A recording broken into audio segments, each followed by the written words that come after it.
centenário e de citar as obras da arquitetura religiosa.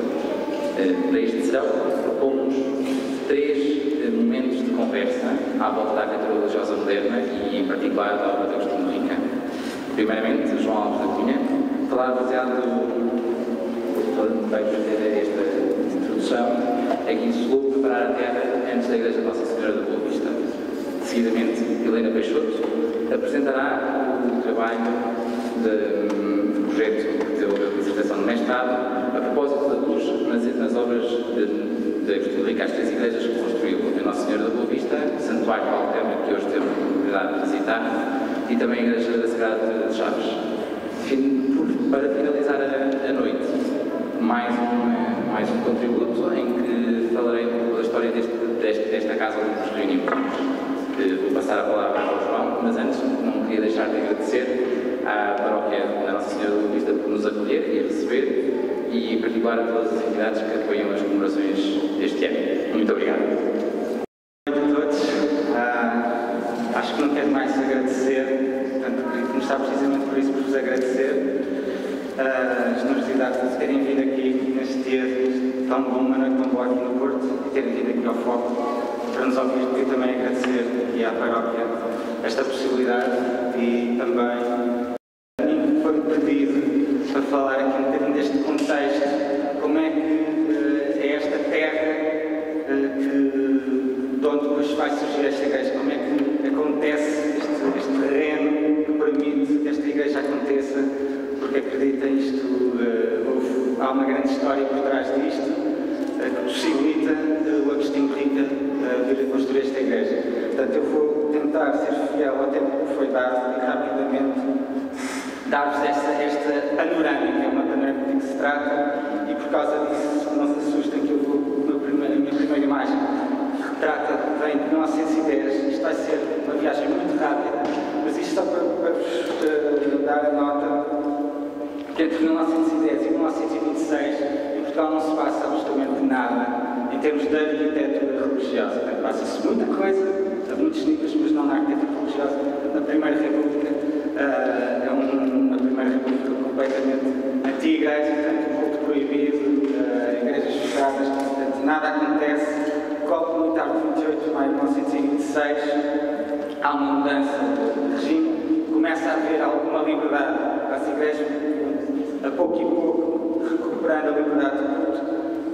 Em 1928 há este encontro entre Salazar e Eduardo Pacheco, que nesta instauração do Estado Novo vai recorrer à arquitetura, como sempre fez o poder ao longo de muitos séculos. A arquitetura sempre foi uma disciplina a ser usada pelo poder para os seus fins, e a arquitetura aqui do Estado Novo não foi diferente, e num primeiro momento promove o primeiro modernismo em Portugal. Temos exemplos do Pavilhão da Rádio, Carlos Ramos em Lisboa, o Liceu de Beja, que foi algo polémico na altura. Estamos em 1974, 35 Instituto Superior Técnico, portanto, estamos a falar desta linguagem de uma arquitetura modernista, que depois veio ser criticada por ser demasiado caixa, mas já lá vamos. Também neste quadro, deste modernismo, tanto aqui a grande obra religiosa deste primeiro período, desta década de 30, a Igreja de Nossa Senhora de Fátima do Pardal Monteiro. Uma obra que foi intensamente celebrada, publicada na arquitetura do Rochemouille em 1939. No ano anterior tinha ganho o Prémio Valmor, através de Lisboa, mas estávamos a mudar de paradigma cultural neste final da década de 30, a ponto de que o Cardeal Cerejeiro teve de publicar uma carta em defesa da Igreja, e dizer que acreditava mesmo nesta Igreja. E um dos aspectos muito curiosos que ele diz é que queria que essa igreja fosse uma igreja moderna, bela. Aqui interessa só, sobretudo, realçar esta noção do que é ser moderno para o Cardeal Cerejeiro. E ele tem esta frase espantosa que diz que todas as formas artísticas do passado foram modernas no seu tempo. Portanto, uma coisa que parece que são aquelas verdades lá para Alice, mas foi preciso ele dizer, porque havia uma corrente que não pensava assim e que começou a ganhar força e a exprimi-lo cada vez mais publicamente. Há um Tomás Ribeiro Colasso, publica uma carta. Ele era diretor de uma das revistas de arquitetura na época e ele usa a revista como veículo contra o modernismo e precisamente para promover a corrente que depois se veio a implantar em Portugal, que era esta corrente que defendia o portuguesismo, que é aquilo que ele precisamente se queixa que faltava na Igreja Nossa Senhora de Fátima, dizem que ela era feia, muito feia, que faltava de ser portuguesa. Claramente estamos num tempo em que depois surge a exposição do mundo português, de toda esta exaltação de Portugal. Na arquitetura, aqui como paradigmas, temos, por exemplo, a Praça do Arieiro, que definiu modelos portanto, completamente diferentes. Portanto, no espaço de uma década tudo mudou. E para terem a ideia da mudança, temos aqui o Prémio Valmor em Lisboa de 1945. Portanto, 7 anos depois da Igreja Nossa Senhora de Fátima, quem vence o Prémio Valmor em Lisboa é este conjunto de edifícios na Avenida Sidónio Pais. Pronto, o que é que se passa em termos de arquitetura religiosa?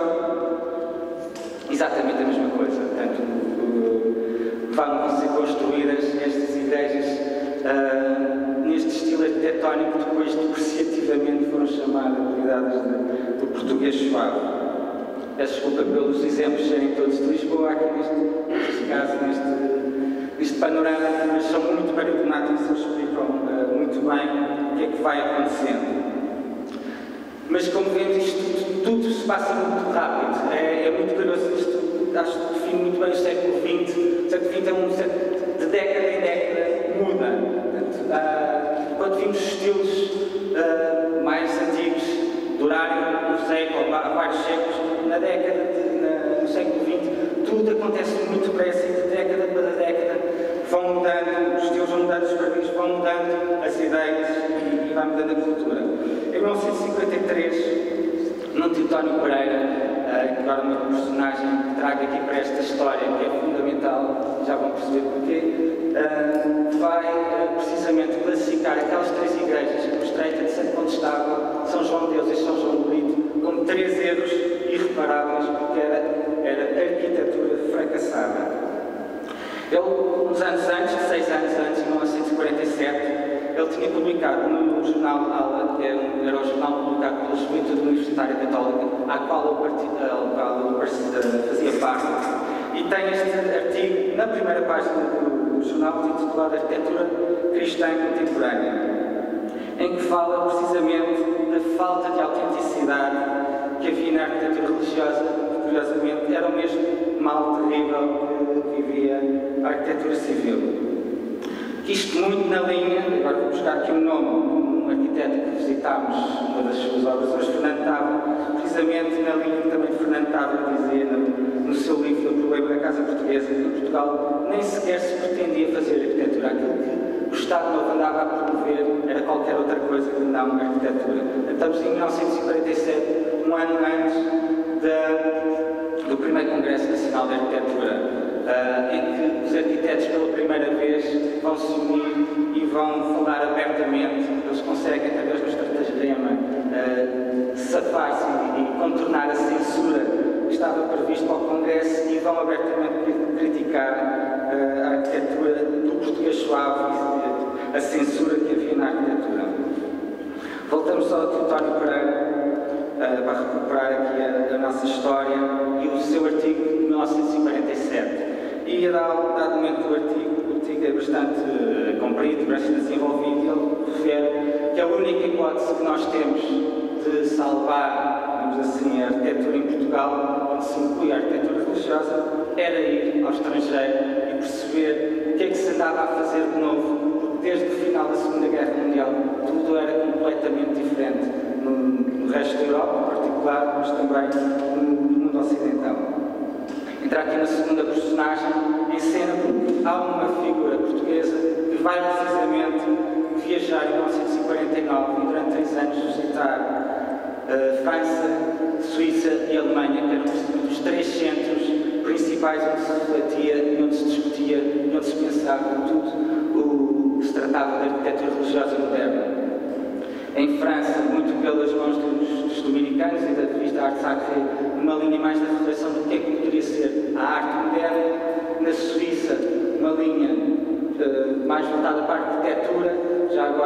arquiteto João de Almeida, a imagem não é muito grande, mas é o senhor que está na figura do meio, embaixo do lado esquerdo, a falar com um pintor extraordinário, um pintor suíço chamado Ferdinand Guerre, que fez uma única obra em Portugal, em Fátima.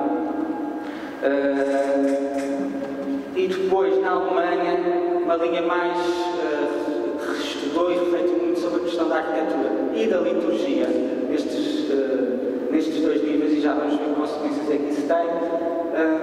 E este João de Almeida, durante 3 anos, conhece estas pessoas, vê as revistas, visita as obras, tira fotografias, recolhe imenso material, de modo que em 1953, quando regressa a Lisboa, vem com uma mala cheia de material, quando apresenta aos seus amigos arquitetos, onde se incluía o Nuno Titónio Pereira à cabeça, que ele era um grande dinamizador de um grupo, eles decidem que não podem calar tudo aquilo que estavam a ver e tinham que fazer alguma coisa. E decidem fazer uma exposição da arquitetura religiosa contemporânea, que foi uma verdadeira bomba. Foi mesmo para partir a loiça, como se pode dizer, apesar de eles muito simplesmente dizerem que era uma ação de esclarecimento. Não foi muito mais do que isso. Foi extremamente duro aquilo que eles disseram que estava a passar, mas apoiaram-se muito nos exemplos trazidos pelo João de Almeida, precisamente de França, da Suíça e da Alemanha. A exposição foi um sucesso tal, apesar da polémica, as pessoas apreciaram muito a exposição e formaram, este grupo de arquitetos formaram o movimento de renovação da arte religiosa, que veio mudar totalmente o panorama daquilo que se fazia a nível da arte e da arquitetura religiosa em Portugal. O movimento vai se organizar, vai fazer inúmeras exposições. Esta exposição de arquitetura religiosa contemporânea vai viajar pelo país inteiro, vai a Madeira, vai aos Açores, vai às Clãs, vai em Angola, Moçambique. Portanto, organizam outras exposições pelo país fora, editaram um boletim que foi editado em 3 séries, estas são a representação das 3 séries, concurso de arquitetura, fizeram um curso de arte sacra, promoveram encontros também pelo país todo, deram imensas entrevistas, eles tiveram o apoio dos mídias fantástico, eles tinham notícias constantemente, estavam sempre nos jornais, promoviam conferências, eles próprios davam conferências também, elas sempre noticiadas nos jornais, promoviam conferências de outras personalidades e pessoas que eles conheciam que vinham e traziam cá a Portugal, numa época em que não era muito fácil esta circulação, como imaginam, para fora de Portugal, e sair e entrar em Portugal. Iam a conferências, Portugal, estrangeiro, portanto, estavam sempre com uma atividade enorme e estas viagens que eles anualmente faziam. Do lado direito, temos, por exemplo, o arquiteto Luís Cunha, vimos hoje uma obra dele, o arquiteto Luís Cunha a visitar Longchamp, e a fotografia do lado esquerdo é do arquiteto Nuno Portas, a visitar uma igreja do Rudolf Schwarz, na Alemanha, a acabar de ser construída. Portanto, eles estavam em cima, precisamente, de tudo que se fazia, incluindo através das melhores revistas que se faziam na época. Todos nós, em Portugal, nunca tivemos uma revista da arte ou da arquitetura religiosa. No resto da Europa, temos ali França, Bélgica, Itália, Espanha, Alemanha. Todos esses países começaram a produzir estas revistas de grande qualidade, e eles tinham-nas nos seus ateliês, eles recebiam e acompanhavam o que estava a ser construído. E esta é uma imagem do marco do movimento, eram as suas reuniões, eles discutiam e debatiam muito estes projetos, os próprios projetos deles eram sempre muito discutidos, foi uma imagem de marca do movimento de renovação da arte religiosa. Curiosamente, eles no início não sabiam bem o que é que queriam propor para a arquitetura. Eles sabiam que aquela arquitetura do português suave não era a que queriam nas igrejas, mas não sabiam bem em Portugal o que é que devia ser a arquitetura religiosa em Portugal. Portanto, eles na primeira década de existência, que são os anos 50, vão-se agarrar muito a 3 exemplos muito diferentes. A igreja de Santo António Moscavide, feita precisamente pelo arquiteto João de Almeida, que é uma igreja totalmente influenciada pelos modelos suíços. Isto podia ser uma igreja na Suíça.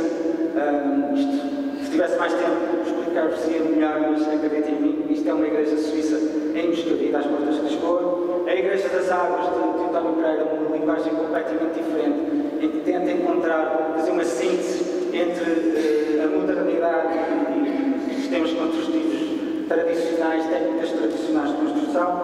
E um terceiro projeto que eles também apresentaram muito durante esta primeira década, é a Capela do Nicote, portanto, uma linguagem totalmente filiada no movimento moderno. O que é que se passa nesta altura? Portanto, eles estavam à procura, portanto, eles queriam equacionar, portanto, eles não queriam resolver logo, apresentar a solução da arquitetura religiosa, queriam pôr as pessoas a discutir. Mas durante esta década há uma coisa muito importante que os arquitetos vão fazer, que é o inquérito da arquitetura popular em Portugal. E vão se dividir em equipas, vão levantar, vão inventariar tudo. É a arquitetura popular no território português, continental. E isto vai despertá-los muito para as características, para a arquitetura popular, precisamente. E por causa desse motivo, o movimento de renovação religiosa vai adotar a Igreja das Águas como o seu exemplo daquilo que eles procuravam. Este era o exemplo da arquitetura que eles procuravam para as igrejas. No Portas, em 56, diz precisamente que esta igreja era a igreja integralmente portuguesa. Alguém de Clete, em 60, ainda seminarista, o bispo Coimbra depois, chamou-lhe uma das mais válidas soluções que a moderna arquitetura sacra portuguesa nos deu até hoje. Portanto, num primeiro momento, o movimento vai começar a fazer igrejas muito inspiradas nesta Igreja das Águas, cuja ideia-chave era a ideia de integração.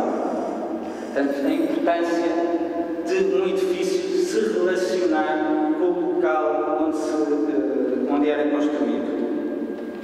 Um ótimo exemplo para demonstrar esta ideia que nós vamos dar em prática são estas 3 igrejas feitas pelo arquiteto Luís Cunha, com um espaço de 3 anos de diferença. Portanto, temos a Igreja de Conventos Dominicanos em Fátima, em 1965, mesmo num contexto urbano muito caracterizado, que vai adotar uma linguagem total de betão à vista. É a primeira igreja em betão aparente em Portugal. Em Negrelos, no mesmo ano, faz uma igreja, estamos em Santo Tirso, no Minho, uma igreja totalmente em granito, material local, integrado na arquitetura envolvente. E em 1968 faz no Povo Falado a Igreja Nossa Senhora de Fátima, em tijolo de burro, portanto, o material mais utilizado em construção naquela zona. Portanto, esta ideia de integração é a ideia-chave que eles põem em prática. Depois é trazida para os grandes núcleos urbanos.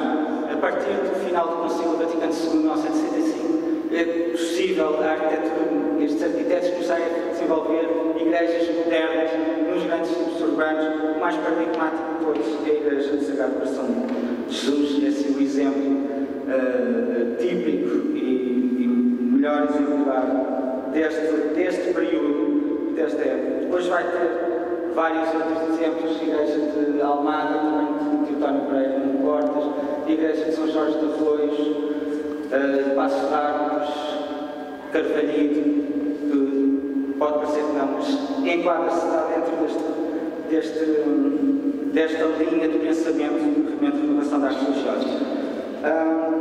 Outros pontos importantes que o movimento vai trazer é a renovação do pensamento relativamente à liturgia, a repensar a liturgia. Num primeiro momento, faz igrejas ainda no sentido, organizadas no sentido tradicional, muito longitudinal, da Assembleia frente ao presbitério, mas rapidamente vai mudar de paradigma, vai procurar, na linha do Concílio Vaticano, chamou a atenção da participação ativa, de procurar aproximar o altar da Assembleia, de envolver o altar, porque a Assembleia vai desenvolver muito estas assembleias em Leme, que vêm, por exemplo, também se encontram também noutros países da Europa. Trouxe estes exemplos, por exemplo, da Suíça e, em particular, desta Igreja de São João, em Zug, na Suíça, que é uma igreja, por vários motivos, responde a várias das problemáticas que se colocaram na altura.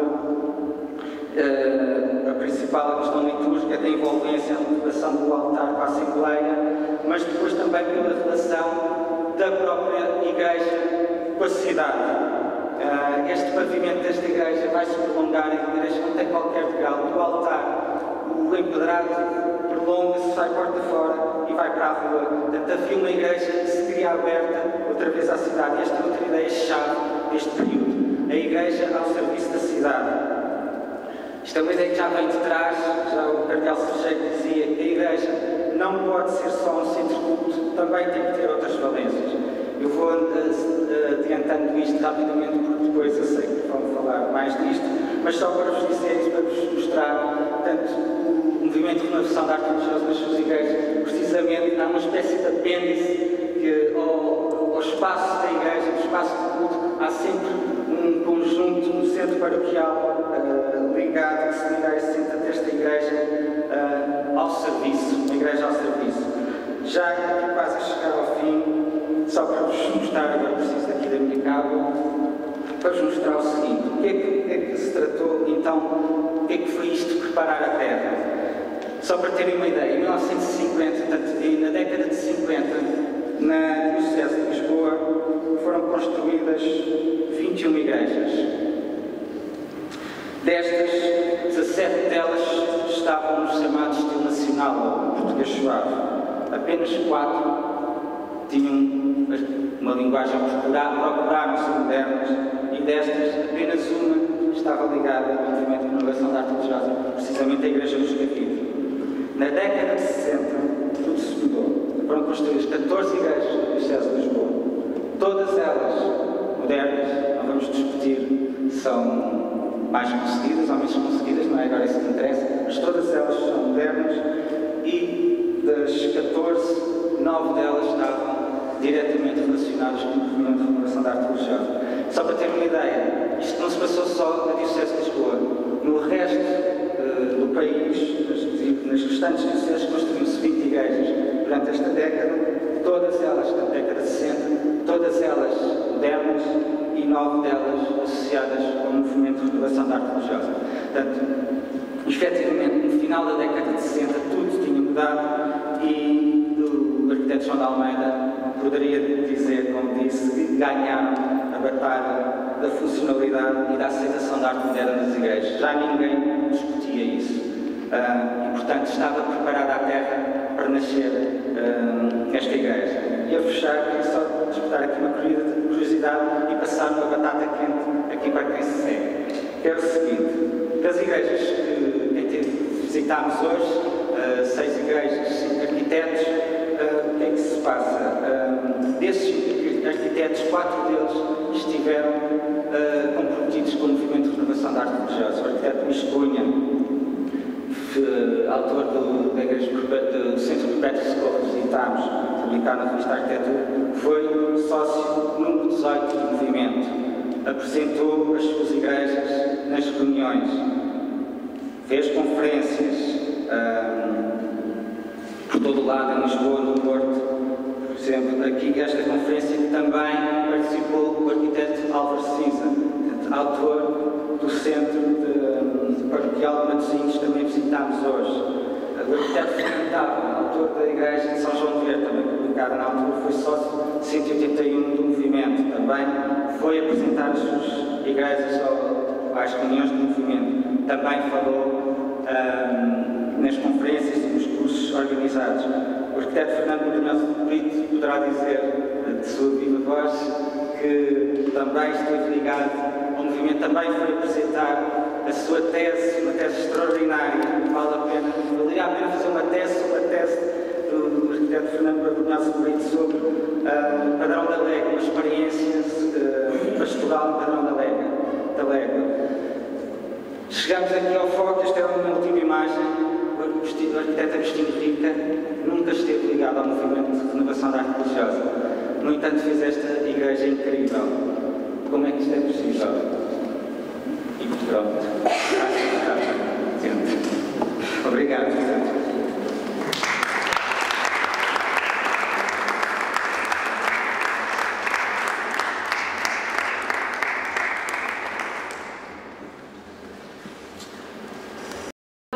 Antes de mais, queria agradecer a toda a gente por ter participado, tanto na visita como nesta conferência, à paróquia Nossa Senhora da Boa Vista por nos permitir acolher esta pequena conversa, ao João Luís Marques, ao João Alves,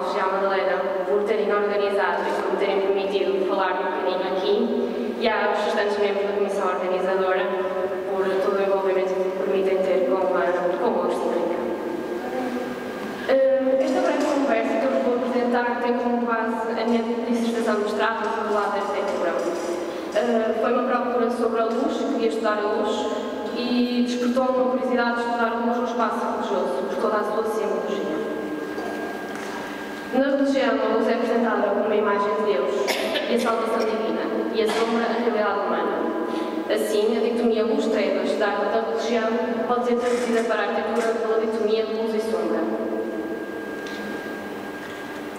O arquiteto é fundamentalmente um escultor da luz, consegue modelá-la, consegue trabalhá-la, se torná-la uma das personagens principais, criar diversos espaços e dramatismo. No espaço religioso tem um papel importantíssimo, porque, além de caracterizar cada um dos pontos litúrgicos, define também a meditação, inspira a meditação e vincula o transcendente.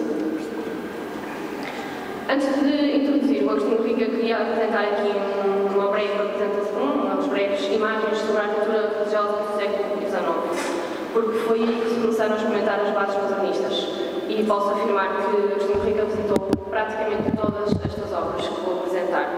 Daí ele estar ligado, de certa forma, a este movimento moderno na arquitetura religiosa. Ele visitou grande parte da arquitetura religiosa europeia de qualidade. Tem na sua biblioteca as revistas marcadas, projetos estudados, portanto ele era uma pessoa interessada e que estava, antes de construir esta igreja, já muito conhecimento estava adquirido. Nesta primeira imagem apresentamos esta sequência de imagens vou apresentar as primeiras igrejas modernistas. Aqui temos a igreja de Notre-Dame, da Rue Perret, que podemos ver que os painéis de parede são totalmente envidraçados, com vitrais de diferentes luzes, e torna-se uma igreja extremamente luminosa. Na seguinte temos a igreja de Santo António, no Carcosa, na Suíça, que dois dos panos de parede mantêm-se fechados e que tornam-se lugares de incidência da luz, ou seja, temos a luz que irradia, que é irradiada através dos vitrais, e temos a luz projetada. Nesta igreja do Corpo de Deus, de Logos Forte, temos um modelo completamente diferente. É uma igreja rebocada, branca, com vidros incolores. A luz que penetra no espaço é muito intensa, e o que torna um ambiente completamente diferente. Também no Corbusier, do qual Agostinho Rica estudava bastante a sua obra, temos três igrejas. Temos uma igreja de Conchão, uma igreja de iluminação, bastante escura, e que os vitrais coloridos foram desenhados pelo próprio arquiteto. Em La Tourette temos os caimões de luz sobre os altares. E na igreja paroquial de Rimini temos uma série de dispositivos, umas pequenas perfurações, uns frisos com cores, e que permitem uma variação enorme ao longo do dia do ambiente da igreja. Sendo assim, começo desta forma a apresentação. Eu, durante o período de definição do objeto de estudo, visitei diversas igrejas, sempre na procura do estudo da luz. E, de certa forma, o que me fascinou foi a Igreja Nossa Senhora da Boa Vista, porque a qualidade da luz, do espaço, do desenho era inabalável.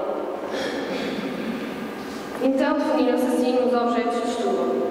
As três igrejas de Agostinho Rica, projetadas entre 1973 e 2005. Temos a Igreja de Nossa Senhora da Boa Vista, no Porto, o Santuário de Santo António de Valcâmara, que visitamos hoje, e a Igreja da Sagrada Família de Chaves.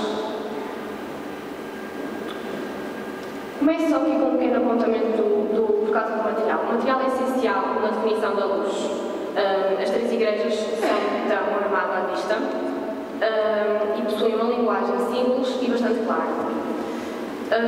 Na primeira imagem temos o botão comprado dos anos 70 e 80, representativo das igrejas Nossa Senhora da Boa Vista e Santuário de Santo António. Na segunda imagem temos a Igreja da Sagrada Família de Chaves. Em Chaves, o Agostinho Rica não conseguiu garantir a qualidade, por diversas coisas que aconteceram, não conseguiu garantir a qualidade do botão que foi produzido nas restantes igrejas. Queria felicitar ainda a paróquia Nossa Senhora da Boa Vista pela boa conservação dos materiais e do espaço que permitem que esta igreja continue a ser uma das mais bonitas do país. Nesta apresentação temos as plantas das três igrejas. Se prestarmos com atenção, elas são bastante semelhantes, partem do mesmo modelo. Aqui temos temos um espaço, tal como vou pegar um bocadinho na luz, não estava a falar, sobre a forma radial. Agostinho Ricca estudou as igrejas com esta forma e a forma radial, usada no estado de espetáculo, podia transpô-la para o espaço das suas igrejas, pela sua capacidade de acolhimento, pelas questões de visibilidade e audibilidade discutidas nos anos 60. A forma de leque e o espaço orientado segundo o altar foram também uma das premissas. A radialidade foi-se perdendo ligeiramente, mas mantém-se com uma pequena leitura, com o desfazamento das paredes e a colocação do mobiliário original do desenho. Porque o mobiliário, sendo uma peça móvel, em certas igrejas os bancos foram alterados, a posição dos bancos. Então, as três igrejas têm uma planta e um armário que são idênticas. Conseguimos ver aqui que foi uma espécie de uma busca por um modelo. Foi um trabalho sobre a mesma base, mas que criou espaços diferentes, sobretudo pela escala, pelas proporções, pelo ambiente e, sobretudo, pelo tratamento da luz. Assim, parto de 4 palavras: luz, penumbra, cor e textura. Agostinho Ricca desenhou um modelo que explora nas 3 obras. A luz foi a personagem principal. A Igreja Nossa Senhora da Boa Vista foi a primeira e foi bastante elogiada pelo país e representou uma base de desenvolvimento para as restantes igrejas.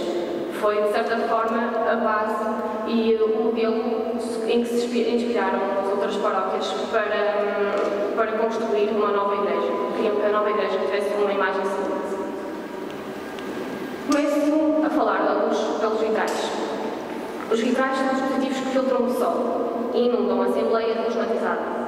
Esta solução é de caráter medieval.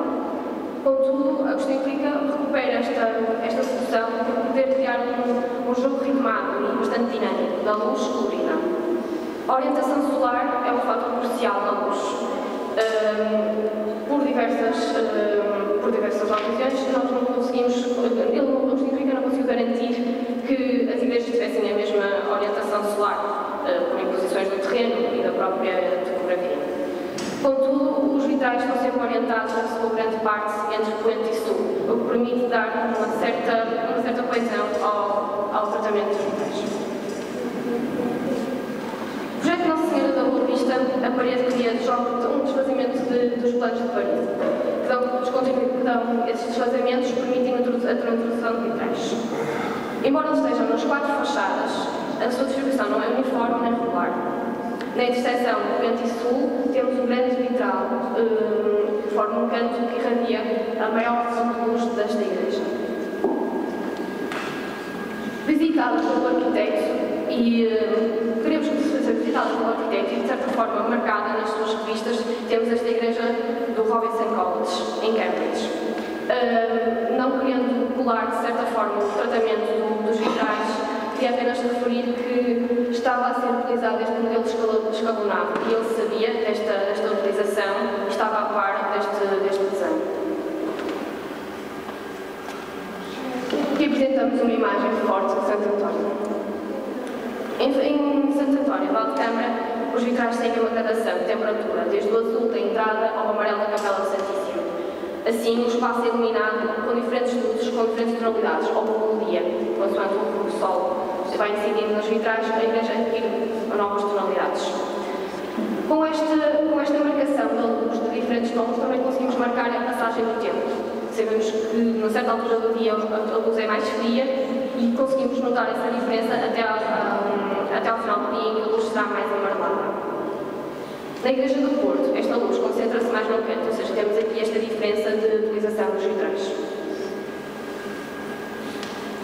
Novamente, nós sabemos que Agostinho Ricca visitou muito, viu muito, andou lá por fora a ver o que era bom. Conseguimos ver algumas parecências, algumas similitudes de elementos que ele usava. Não sendo uma colagem de direita, vemos que a castelaria da Igreja de Santo António, em Valdecâmara, tem algumas similaridades com a Pinacoteca de Munique, que foi uma igreja visitada por Agostinho Ricca em 1975.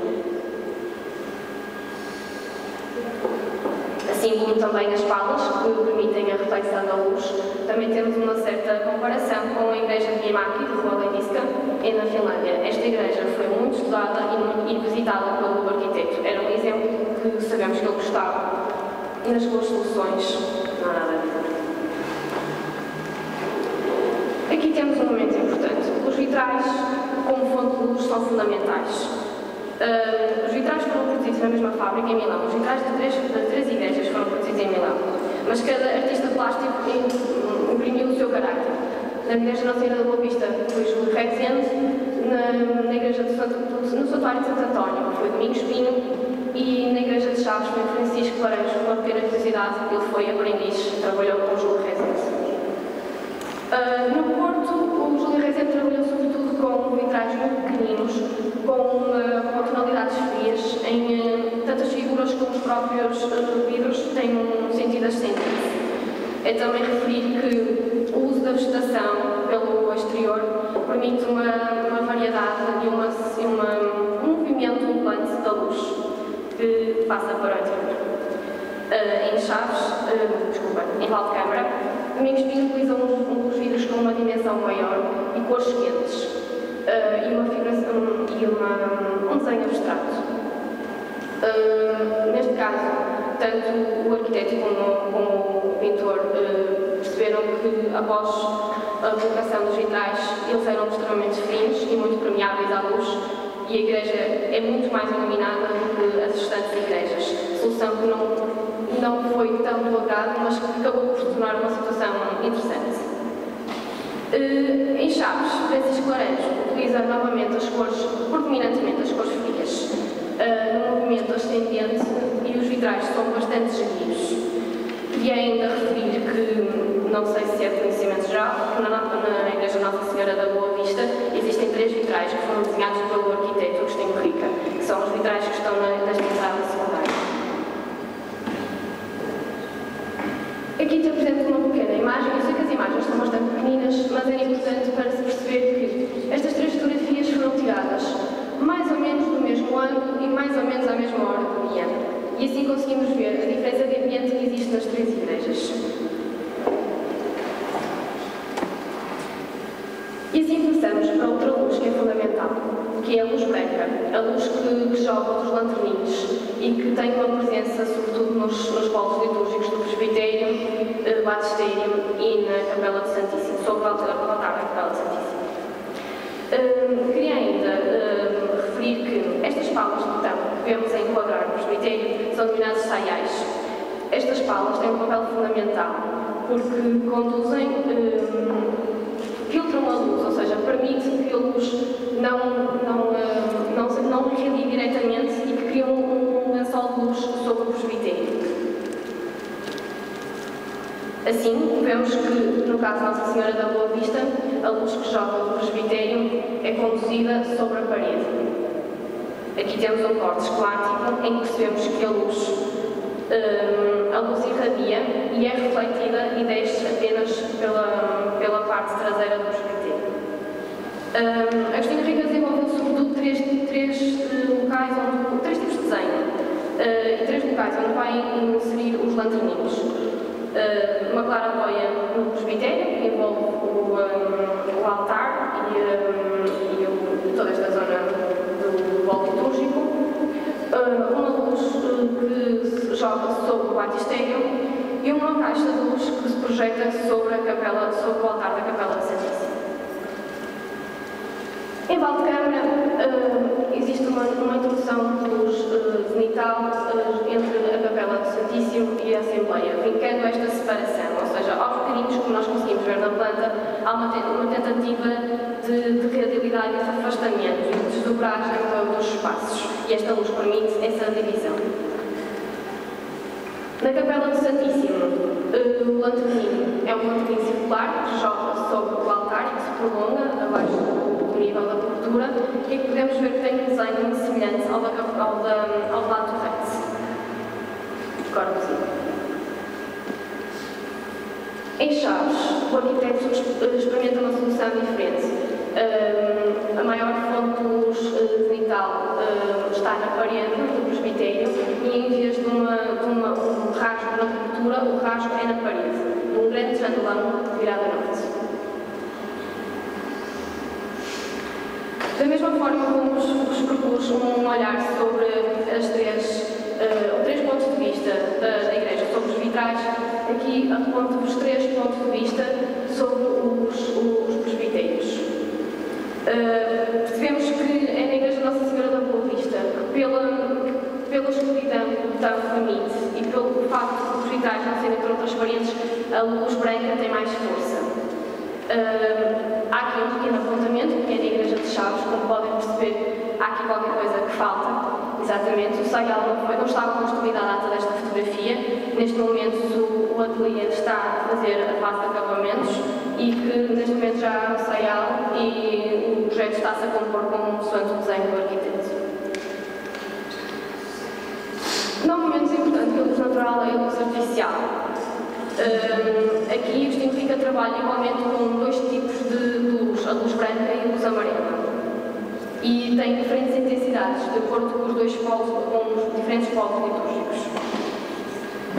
Na Igreja Nossa Senhora da Boa Vista, a iluminação artificial está fixa a esta malha estrutural que é a cobertura em caixões. Ao olharem para cima, se conseguirem ver, vêm uns rastros nos caixões que permitem a cabelagem se mova por esse espaço. E esta métrica define a colocação dos cantinhos. Estas lâmpadas foram as lâmpadas, como podem ver pela imagem, não sei se conseguem perceber que tinham uma tonalidade um bocadinho mais amarelada, mas por questões financeiras foi necessário fazer a substituição por lâmpadas LED. No Santuário de Santo António temos mais ou menos a mesma solução. No entanto, com a requalificação da praça foram introduzidos holofotes no exterior do edifício. Estes holofotes, embora iluminem muito bem a igreja pelo interior emitem uma luz muito forte. E essa luz é tão forte que quase parece dia no interior da igreja. Ou seja, não conseguimos ter a mesma leitura do espaço interno, não conseguimos ter a leitura da iluminação artificial como deveria ser. Em Chaves temos uma solução ligeiramente diferente. Como o pé direito é bastante mais alto, o arquiteto optou pela colocação de candeeiros suspensos, um bocadinho também como se vinha fazendo na arquitetura nórdica, como podemos ver em exemplos anteriores de Rua Levísca e Alvarado. Estes candeeiros não têm uma modulação rígida como tem as igrejas anteriores. Estão sempre colocados individualmente ou em pares.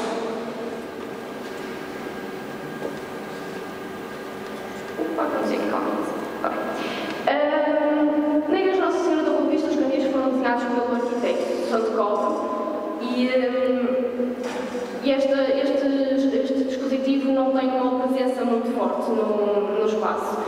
Só se consegue perceber a luz que ele irradia, não feira a sensibilidade. Em Valdecâmara são sensivelmente os mesmos candeeiros, a única diferença é que eles são brancos. A leitura é relativamente diferente. Em Chaves temos estes candeeiros que políciamos. Estes candeeiros são uma peça fundamental e são uma peça escultórica. Foram desenhados a 2 alturas, têm cerca de 50 cm de diâmetro e são bastante semelhantes aos candeeiros que podemos ver de Rua Levísca e de também a linha da Arteira de Alvarado. Agora passamos à questão da arte. A luz é fundamental no convial da arte. Em Portugal foram poucas as igrejas que conseguiram uma real integração das artes. Agostinho Rica garantiu sempre a produção artística de elevada qualidade, executada por artistas de confiança e executada no momento da construção, o que é importantíssimo para lhe dar esta coesão. A opção por tipos diferentes de luz no mesmo espaço permite experienciar, permite dar outras vidas e caracterizar cada um dos polos litúrgicos. Eu tive a oportunidade de experienciar estas 3 igrejas com várias condições atmosféricas e com diferentes alturas dos dias.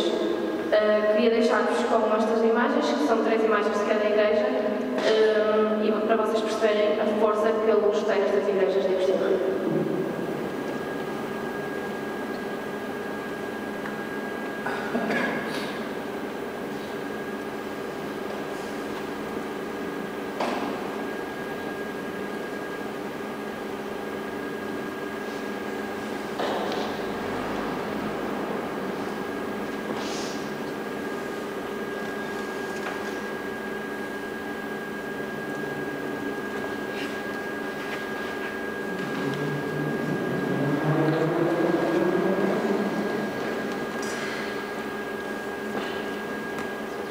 Muito obrigada. Passo a palavra ao João Luís Marques.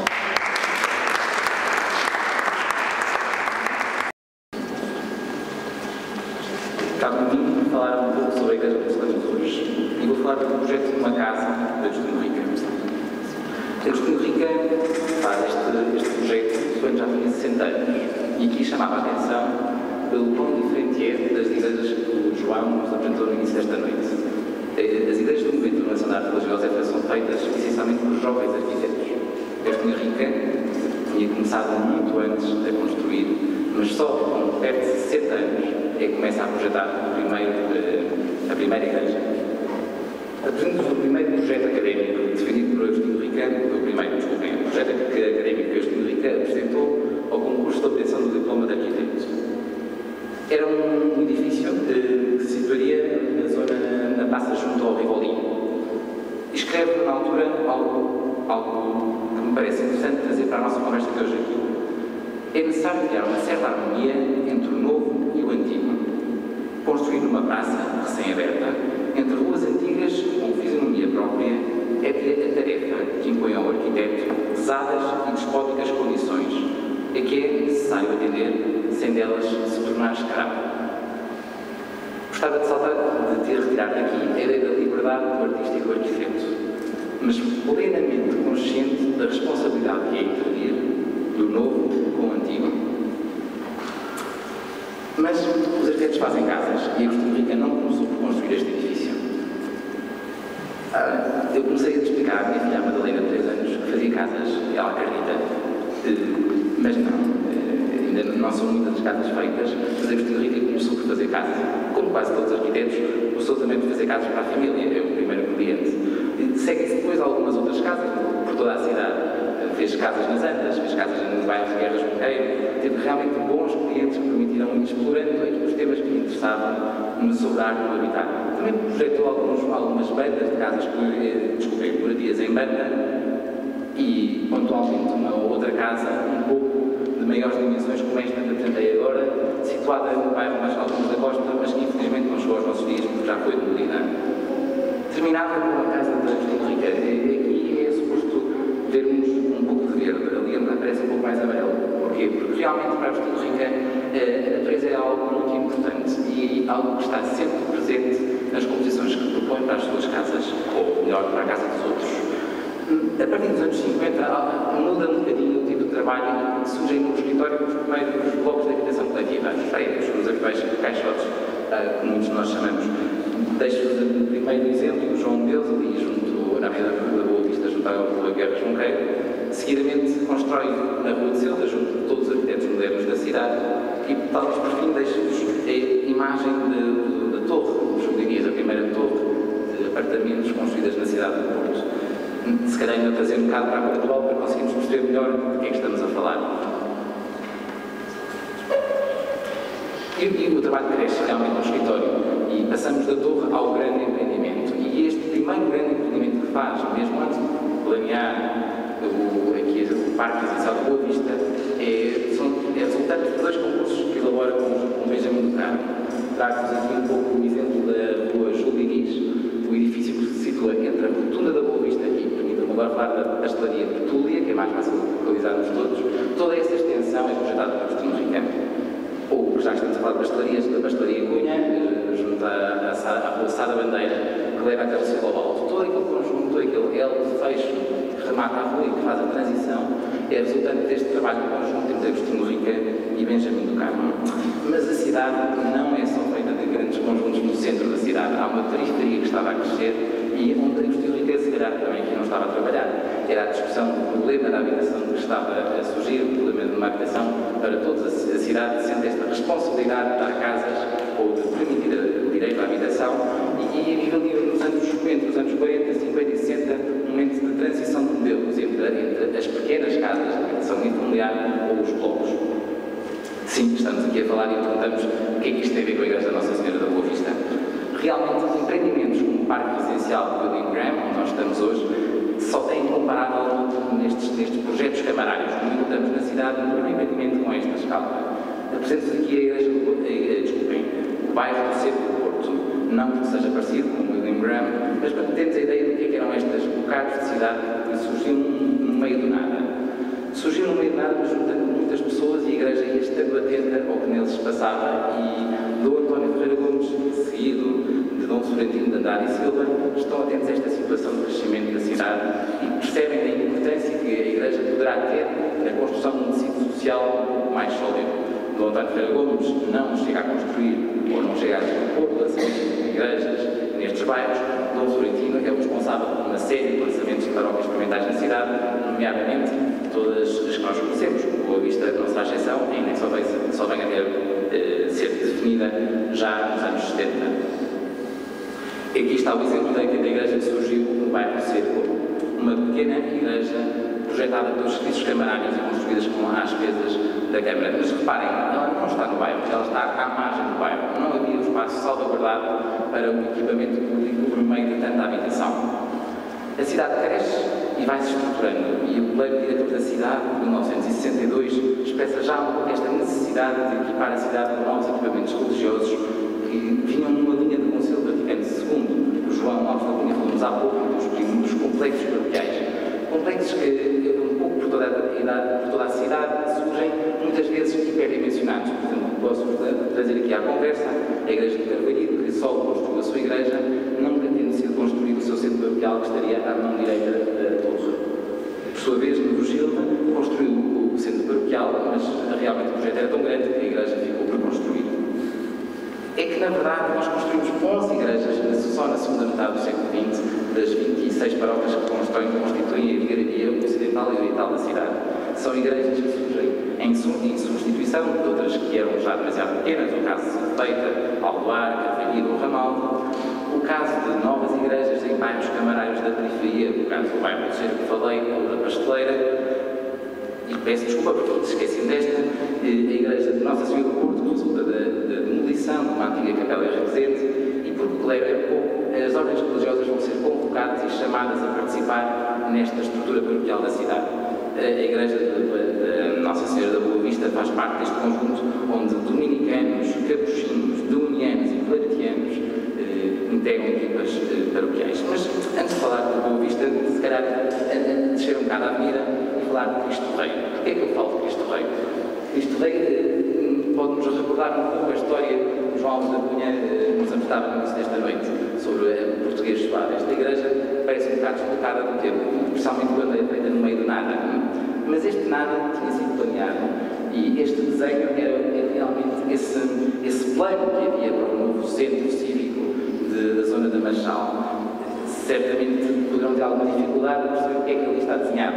A ideia de dotar aquela zona da cidade de equipamentos complementares à habitação, galerias comerciais e também uma igreja.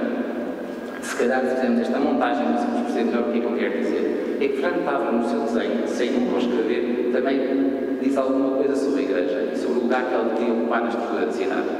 Chamava a atenção este prédio que está aqui, hoje conseguem ver o meu professor, não conseguem ver assim, pela mão direita, é aquele prédio que está em frente à ladeira, desculpa, a Praça do Afonso V. A igreja que estava projetada no virar da década de 50 não é a igreja do convento dominicano que acabou por ser construída.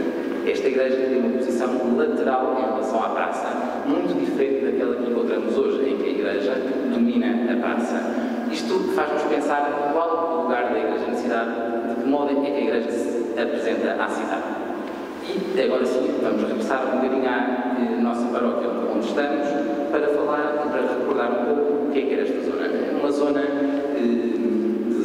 zona industrial da cidade, que vai ser urbanizada, onde está localizada a fábrica de tecidos e fiação da Boa Vista, William Graham, e também a fábrica de fibras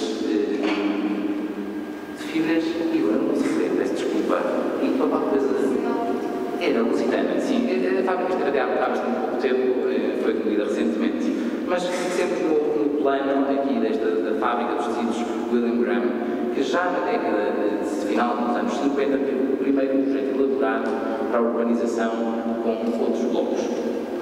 Este era o aspecto da Avenida da Boa Vista neste período, com a entrada da fábrica. A Voz do Pastor, que é o seminário do Santo do Porto, dá a notícia da instalação da comunidade dominiana numa antiga instalação fabril da cidade. E isto é exatamente onde era o antigo seminário, o seminário apostólico do Padre Deus, onde chegam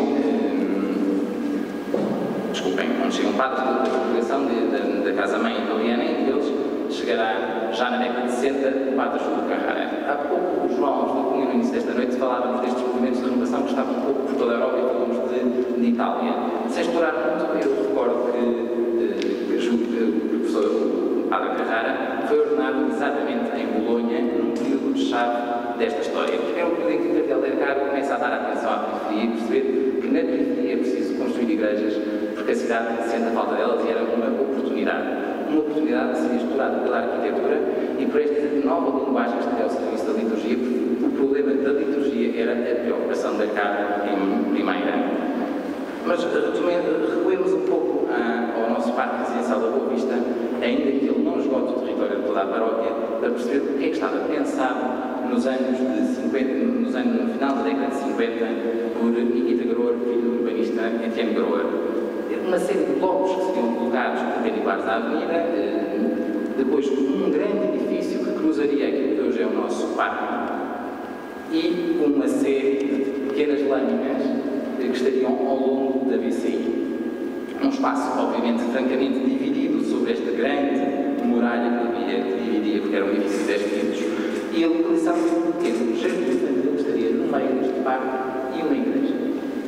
Isto me chamava a atenção porque esta igreja, esta organização, esta forma de um espaço de IV que domina aqui um espaço de arte que é a fronteira. Agostinho Rica, quando integra a equipa e quando é chamado pela cidade de Graham de repensar o projeto, baralha as cartas e dá-as de novo e faz uma solução, se calhar, bastante mais interessante e que nos vai afastar daquele primeiro projeto que vos apresentei. Em contrapartida àquela grande barra que atravessava todo o jardim, deixa esse espaço aberto e cria um espaço comum à volta deste espaço central, deste espaço jardim.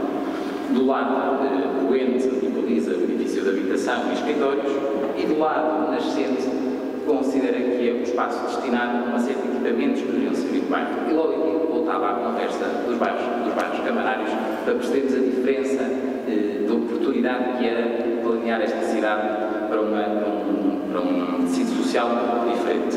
Aqui é projetado um hotel, é projetado um ponto residencial, uma igreja, galerias e uma série de serviços.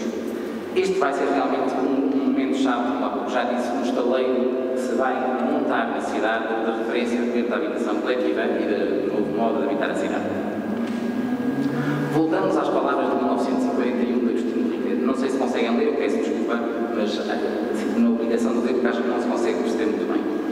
Nem a feição mais utilitária das construções modernas justifica a sua inferioridade artística, porque fazendo reagir as intuições da harmonia sobre as necessidades da construção, um bloco de habitação ou um edifício industrial podem ser tão belos como um palácio ou uma basílica.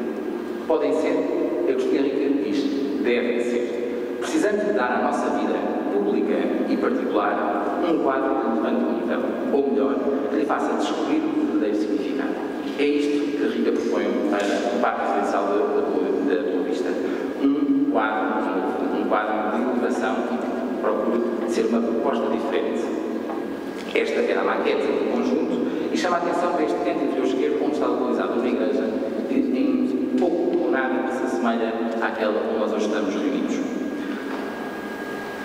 Aqui está a igreja, de seguida do cinema e o hotel.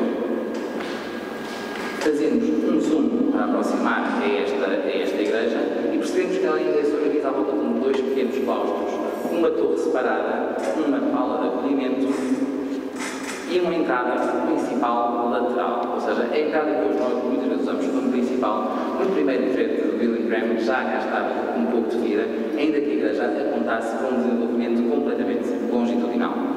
A praça não seria dominada pela igreja, mas antes pelo cinema, que tinha a sua entrada voltada para este espaço.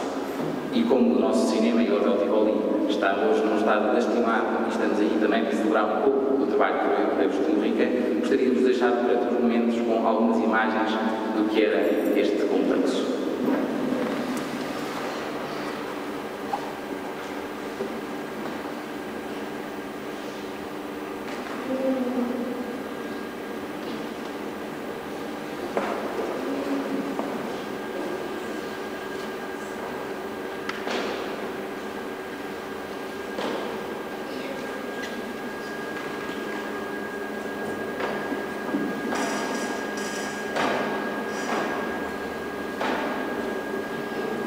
Igreja e Centro Paroquial, uma casa da comunidade. É uma história cumprida, não é uma casa que se tem construído rápido. Em 1974 começava o projeto da construção da igreja, que seguiria uma segunda fase já a meados dos anos 80 e uma obra que só terminaria já no final da década de 90. Aquilo que vemos, se calhar, recordamos o desenho que todos mais ou menos poderão conhecer e que foi publicado da paróquia residencial da paróquia de Nossa Senhora da Boa Vista. Curiosamente, esta perspectiva não mostra a igreja, mas mostra antes toda esta zona de serviço e de assistência que estava pensada para aqui. Realmente, trabalhar sobre um espólio do arquiteto e conseguir reunir 220 folhas de processo, consegue-vos contar uma história um pouco mais elaborada. E deixo-vos, se calhar, a imagem da primeira versão que foi pensada para a igreja de Nossa Senhora da Boa Vista, na Rua Azevedo Coutinho, um edifício muito mais baixo, com poucas aberturas, aquelas janelas que resumiam-se à habitação do quarto, e todo o centro social, o centro paroquial, era um edifício encerrado sobre a rua, bastante diferente daquilo que viria a ser construído. Mas pelo seu interior trazia uma riqueza já pensada, isto já é um projeto mais à frente, já da segunda fase dos anos 70, em que podemos ver este gosto de Rica por trabalhar isto como uma casa. E porquê que eu falo disto? Estes dias, quando estávamos a trabalhar ali no escritório, a arrumar folhas e juntar documentação, surgiu-nos esta imagem da moradia de Miguel Rezende dos anos 50. Falámos com o arquiteto Luís Aguiar Breito sobre estas constantes da arquitetura de Rica que passam todas as escalas e todas as formas de edifícios, que de algum modo também passam das moradias para os equipamentos, e a igreja não é exceção. E se repararem, o que é que nós temos nesta casa desenhada nos anos 50? Temos um grande janelão ao nível do jardim, um jardim que toca na casa e uma varanda colocada sobre este corpo, que é o corpo avançado, e um alpendre, que nós vemos aqui apenas o pilar, mas são estes espaços de acolhimento e de transição que nos fazem sentir que as nossas casas são um pouco mais confortáveis. É isto que nós temos aqui na paróquia da Nossa Senhora da Boa Vista. E poderão dizer, mas onde é que está o jardim? Se calhar ele não foi feito, porque os desenhos realmente sugeriam que toda esta plataforma que está aqui do lado direito, com um pavimento duro, pudesse ser uma zona toda ela jardinada. E se repararmos, e se formos percorrer todo o perímetro da igreja, reparamos que Agostinho Rica não pôs a igreja no passeio. A toda a volta temos uma plataforma verde, onde esta parede de betão, que nos parece muito dura, delicadamente encontra com a terra. Deixar-vos algumas imagens desta casa para a comunidade que Agostinho Rica desenha, este outro espaço de igreja que propõe. Peço desculpa pela qualidade das imagens, as do ecrã posso jogar aqui, que são um pouco mais interessantes. Mas gostava também de falar deste centro social, que é pensado como casa, porque realmente muitas vezes estes equipamentos públicos ganham um ar institucional e perdem este caráter doméstico e de família, que se calhar é procurado para a igreja. E reparem no modo como Agostinho Rica desenha a entrada desta casa paroquial, da casa do centro de acolhimento. Um banho, uma pala baixa, um tapete de mármore que se oferece e convida à entrada. No interior, uma sala de jantar que se relaciona só com o jardim que está lá fora, o que resta dele neste limoeiro. A lareira, que é uma constante nas casas de Agostinho Rica. Tudo isto é arquitetura, ou seja, Agostinho Rica não só desenhou uma casa onde estamos aqui, mas toda uma casa que se prolonga nas zonas de serviço que estão atrás de nós. E mesmo as salas de catequese não foram esquecidas. E se calhar conseguimos recordar alguns dos ensinamentos que Rica foi buscar quando visitava jardins de infância por toda a fora.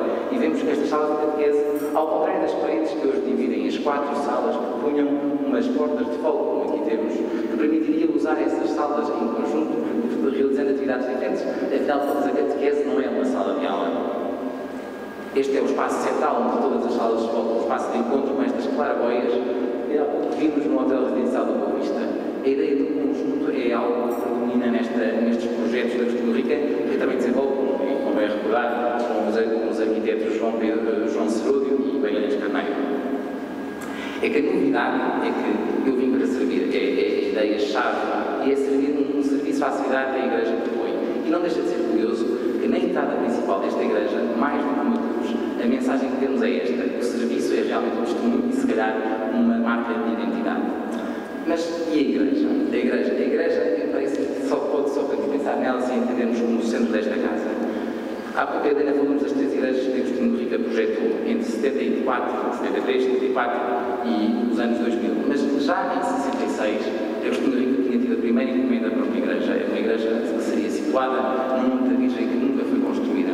Mas onde podemos ver aquilo que o João, no início da noite, nos apresentava, estas igrejas que procuram de algum modo uma mentalidade diferente, um esforço de integração, o granito, a cobertura de 2 águas, tão diferente da igreja que propõe para a Nossa Senhora da Boa Vista. Então, de onde é que surgem todas estas ideias? Não participou do movimento de renovação da arte religiosa, não sabemos que era alguém muito atento. Sim, a biblioteca da Agostinho Rica, e é apenas uma parte, está cuidadosamente guardada e toda marcada. Tem alguns conflitos, mas posso-vos garantir que elas estão realmente marcadas. E fazendo a leitura desta biblioteca, podemos perceber um pouco quais eram as referências de Agostinho Rica. Os países nórdicos, sem dúvida, são uma referência. Agostinho Rica viajou bastante, correu-os. A Finlândia, se calhar, visitará mais tarde, mas realmente já nos anos 40, Agostinho Rica visita a Suíça, onde traz, obviamente, ideias e novas formas de habitar, que depois vai concretizar aqui no Complexo Residencial da Boa Vista. E falei-vos da Suíça porque, se calhar, o arquiteto de igrejas que Agostinho Rica, para além de Leipzig, que a Helena já nos falou, é Justin que lhe vai interessar, um arquiteto que vai trabalhar muito sobre estas igrejas, onde o espaço se envolve à volta da comunidade, e muito onde a materialidade do betão e da madeira estão muito trabalhadas, tal como aqui. Gostava de dizer que a igreja da Nossa Senhora da Boa Vista é realmente filha do seu tempo, um tempo pós-conciliar, onde o ecumenismo surge. E, portanto, Rica não tem qualquer problema em visitar igrejas, não só católicas como protestantes, e perceber o que é comum, o que é realmente identitário. E, se calhar, deixar-vos um tão sugestivo deste último livro cor de laranja que temos aqui, chamado Identidade e Variabilidade, Tradição e Liberdade. Isto acho que é um pouco do que Rica vai explorar. As revistas, obviamente, também são uma referência. Aqui temos 3 números, uma da Arquitetura Judoria, uma revista francesa, uma revista alemã, e depois uma revista dedicada à arte do cimento, dedicada unicamente a igrejas.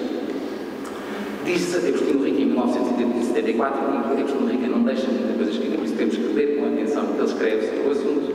Quisemos realizar uma igreja que, embora afastando-se da forma tradicional, se afirmasse como lugar de culto e de oração, de inequívoco sentido místico.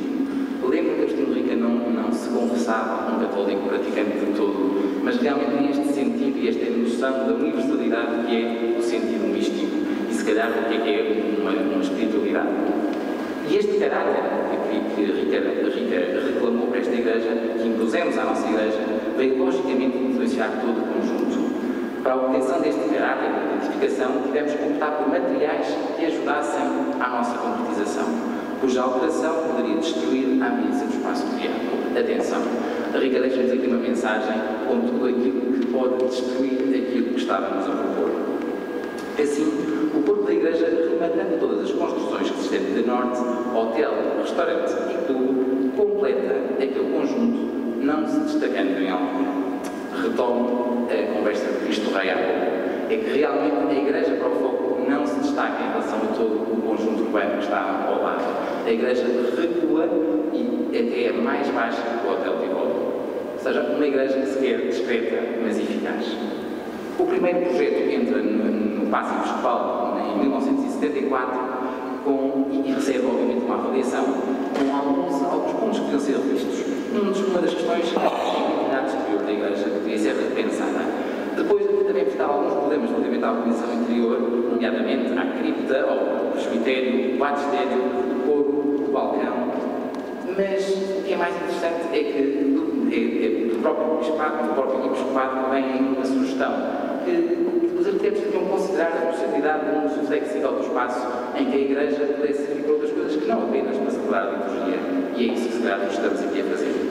E por fim dizia, atenção, que é preciso que a Igreja seja acolhedora. Havia qualquer coisa que não parecia não estar a ir ao encontro a este acolhimento. Ora, vejamos o que é que estávamos a falar. Este é o primeiro projeto da Igreja de Nossa Senhora da Boa Vista que entra no Bispado para a apreciação. Uma igreja um pouco mais alta do que aquela que construímos e onde aquele vitral não existia, aquele vitral que está ali situado no canto presente, mas sim um pouco circular que daria acesso a um coro alto que não foi construído. E já vamos ver porquê. Muito bem, a coisa da identidade parece que Deus que o Rica resolveu de uma forma muito simples, não é preciso ser monumental, desenha-se uma cruz e bastou. Curioso é que nos anos 90, quando o Álvaro Siza constrói as igrejas no Marco, volta a ter o mesmo problema, porque toda a gente diz, isto é uma igreja, onde está a cruz? Volta a perguntar, será a cruz realmente a única identidade da igreja? Deixo-me perguntar. Mas realmente parece que a igreja apesar de problemas em todos os pontos. O presbitério aqui na primeira versão que vos apresento, era um espaço demasiado amplo, um bocado como se fosse uma boca de cena de um teatro. E isto, como nos mostrou, não é um teatro, é para ser participado também pela Assembleia. E, portanto, havia ali algum problema que era preciso resolver. Ainda por cima, o altar não estava colocado a esta Assembleia. Isto era um problema. Reparem que os bancos que a Agostinho Rica propõe, e é curioso que ele, mesmo na versão final, quando publica a sua obra, não desenha aquilo que hoje aqui temos, desenha sempre estes bancos a formarem uma espécie de um C à volta do altar. Para ele, o sentido da reunião devia prevalecer, se calhar, sobre o sentido do percurso. É uma interpretação possível. E também havia um problema com o batistério, porque eu estou onde estaria o batistério na primeira versão da Igreja e o coro estaria onde está o batistério. E a nota é muito explícita a dizer, atenção, o coro não é o central da celebração, o coro é parte da Assembleia, por isso não faz sentido estarmos a pôr o coro a dar concertos na Igreja num lugar de maior visibilidade. Isto foi repensado e ainda bem porque a solução vai ser mais interessante quando aquela que aqui encontramos. E a sugestão desta linha ponteada é realmente do Alcolice. Ou seja, não é um gênio criativo do arquiteto que propõe umas portas de volta a fechar a Capela do Santíssimo para se poder realizar outro tipo de atividades neste espaço. É propriamente do Bispado que tem esta indicação. E o coro alto, sim, que seria localizado sobre a entrada desse lado, que de algum modo dividia a Assembleia, que não era de todo uma ideia que fosse, que se achasse falta ou necessário, não resolvia o problema. Peço desculpa se agora estamos numa fase de desenhos muito técnicos, mas parece-me que é a melhor maneira de comunicar isto. E falar um pouco do que importa é que realmente todo o centro paroquial, que há bocado víamos na Rua Azevedo, naquele alçado, estava enterrado debaixo da igreja.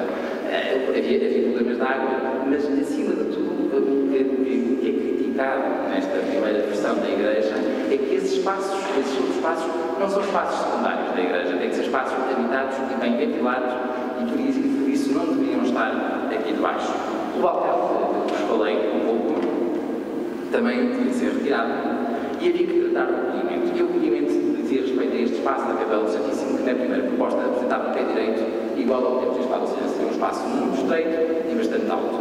Agostinho Rica volta a desenhar sobre o problema, baixa o corpo da Capela do Santíssimo, retira o ambão, retira o corpo alto, relocaliza as peças, ou seja, parar um bocadinho mais e apresenta este desenho, porque se calhar há poucos desenhos da igreja destas fases e encontramos, se calhar, a única perspectiva que temos de desenhos do interior da Agostinho Rica. Chegaram nas plantas, chegaram nos cortes, chegaram alçados, mas o interior, como é que ele pensa? Não sabemos, mas aqui temos um pouco deste projeto. A solução construída, como hoje a conhecemos.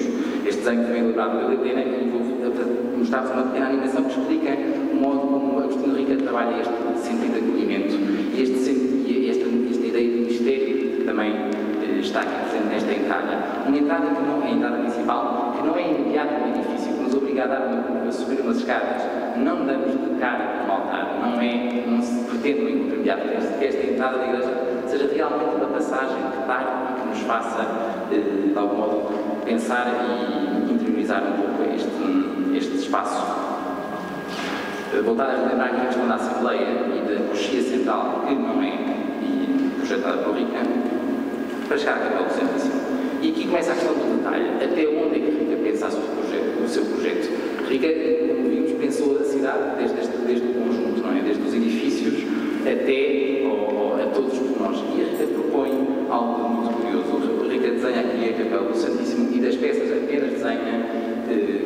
ainda desenha o altar. Um altar desenha um maciço de mármore branco em oposição àquele que depois viria a desenhar para a capela, para o próprio presbitério.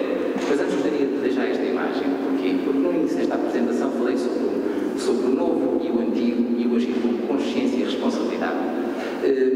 Para Carrara e o Agostinho Rica eram dois gênios e, como dois gênios, tiveram certamente muito tempo para conversar e discutir ideias. Sabemos que seriam ambos bastante teimosos, consta, isto é público, por isso não estou certamente a meter em confidência, mas realmente terão pensado muita coisa. E um dos momentos centrais deste pensar a Igreja foi como é que se pensa um Cristo para a Igreja de Nossa Senhora da Boa Vista e como ela traduz o modo como a Igreja se coloca perante o problema num momento histórico que era, naquele tempo, 1974. Eu creio que a imagem chegará mais tarde. A imagem é uma oferta de um paroquiano, mas uma oferta que é consultada, não é uma prenda trazida por alguém. Agostinho Rica é conhecedora de antiguidades, desloca-se e vai ajudar a escolher qual a peça que quer para a sua igreja e como a vai colocar. Gostava também que pensasse um bocadinho na cadeira da presidência, eu há pouco não falei, mas naquela lista de primeiros problemas que eram tornados públicos na primeira apreciação do projeto, um dos problemas que era apresentado era exatamente como é que era a presidência. Como é que vamos equacionar esta cadeira de presidente? Agostinho Rica não vai executar a sua cadeira e esta cadeira que nós temos aqui é um contributo de um outro artista que vem mais tarde acrescentar história a este espaço. Gostava que pensássemos isto, porque realmente o projeto não tem que ser sempre estático, isto é, a Igreja tem que ir respondendo à maneira como nós vamos entendendo o nosso tempo e como ela vai traduzindo as nossas necessidades. Como ela traduz esta modernidade que nos é exigida, não é? Esta é realmente uma Igreja moderna, como João dizia, em 1967 o problema estava equacionado. Ou seja, a memória que temos que preservar, se calhar, e a herança é esta. Gostávamos de deixar o desenho do altar, é uma peça belíssima, num momento de alguma turbulência de pensamento, em que se discutia se o altar devia ser uma área de sacrifício, este grande monolito, que de algum modo nos traz à memória o Antigo Testamento, ou, por outro lado, devemos trazer a ideia de uma mesa onde a comunidade se reúne. Agostinho Rica, se calhar, faz uma solução de uma genialidade incrível, é que nem toma partido por um lado, nem toma partido pelo outro, e desenha realmente uma escultura, este altar que aqui temos, esta peça, que é desenhada com um enorme detalhe, como vocês podem ver aqui nestes desenhos que temos por nós construtivos. É uma peça em cobre, toda ela desenhada, que tinha a particularidade de ter, chama atenção aqui neste ponto, para os rodízios. Foi essa altura até chegou a ser equacionado por baixo destes pés. Houvesse umas pequenas rodas que permitissem este altar deslocar. Já tentei, não mexe. Mas realmente por aqui, lembrem-se da conversa que há pouco falava sobre a possibilidade do espaço ter um uso flexível. Realmente as igrejas são móveis, isto é uma casa. E então, vou voltar atrás, como marcar este centro? Este altar parece-nos um pouco negro, mas isto é um trabalho de um artista, como a Helena dizia, um poeta que trabalha com todos os espaços. Por isso, se calhar, gostava de trazer um pouco da memória do professor Cabral Ferreira, que no primeiro ano da faculdade nos fazia ler Gastão Bachelard. E Gastão Bachelard deixa-nos esta ideia. Às vezes, no repouso, o poeta volta ao centro da sua verdade. Tudo respira tudo. A toalha é branca.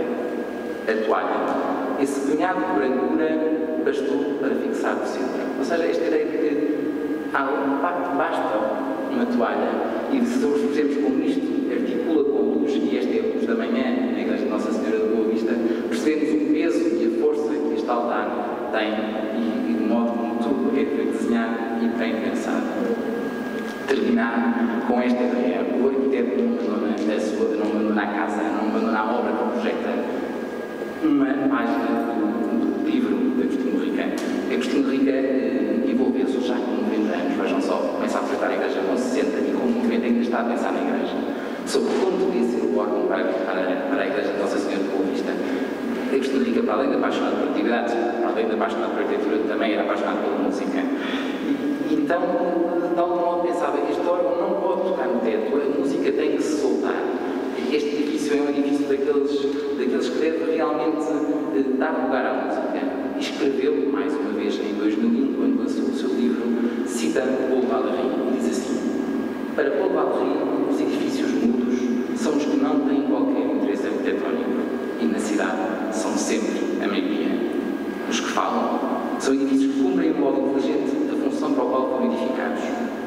Mas os que cantam, estes são sempre e sempre de grande arte da arquitetura, de transcendente beleza. Estou convencido que temos uma igreja que canta. Obrigado. Deixo-vos com o João.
alguns fazem parte da comissão, outros não. E que nos proporcionaram um excelente sábado.